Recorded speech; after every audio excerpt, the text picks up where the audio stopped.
Stone Age selfies. So, what evidence do we have about how families actually looked in the Stone Age? Imagine some red scientists thousands of years from now trying to understand what your family was like. How would they work that out? The red scientists could look at your family's photo albums and know who was in the family, where you lived, and where you went on holiday. So wouldn't it be helpful if you found some photo albums from the Stone Age? Unfortunately, there were no cameras and no photo albums back then. We do have some cave paintings from that period, like the paintings in Lascaux and Altamira, but most of them are of animals. There are no paintings of human families. And that's quite interesting, isn't it? Suppose you looked at somebody's photo album and their pictures were all of horses, lions, and elephants. Not one photo of their family. What would that mean? Maybe the Stone Age paintings are telling us that families weren't very important then. Or maybe Stone Age people painted animals on stone walls in distant caves, but painted their own family on wooden boards that they could easily carry around and hang at the entrance to their hut.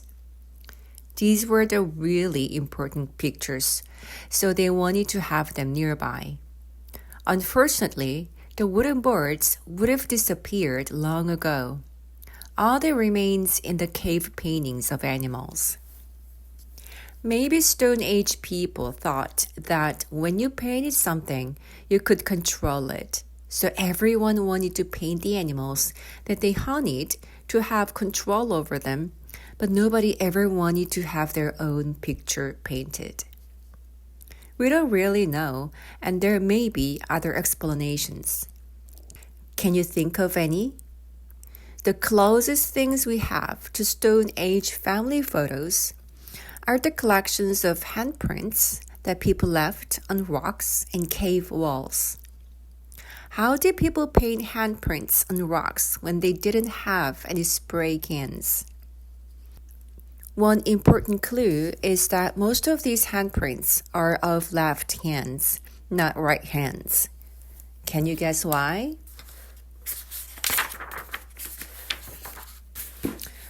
Most people find it easier to use their right hand to operate tools. It seems that ancient people made these handprints using complicated spray tubes. This is what they probably did to make each handprint. 1. They crushed some colorful stones and mixed the powder with water to make liquid paint. 2.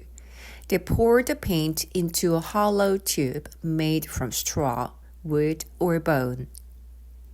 3. They placed their left hand on the wall while holding the tube carefully with their right hand. 4. They pointed one end of the tube at their left hand and blew into the other end. 5. The paint sprayed over their left hand. When they took their left hand away, its outline remained on the wall. It would probably have been easier if somebody else sprayed the paint over their hand for them, but people apparently preferred to make their handprints all by themselves. These were the first selfies in history.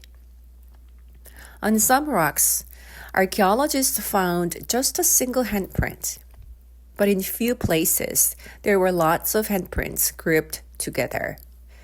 Each handprint was made by a different person, but they were probably all members of the same group.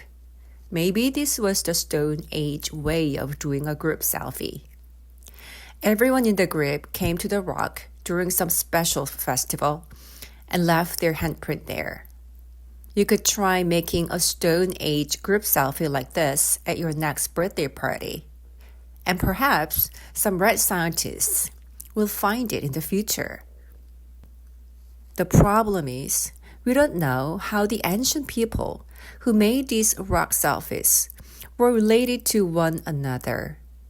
Were they all brothers and sisters? Perhaps they were cousins. Or maybe just friends who came to celebrate somebody's birthday.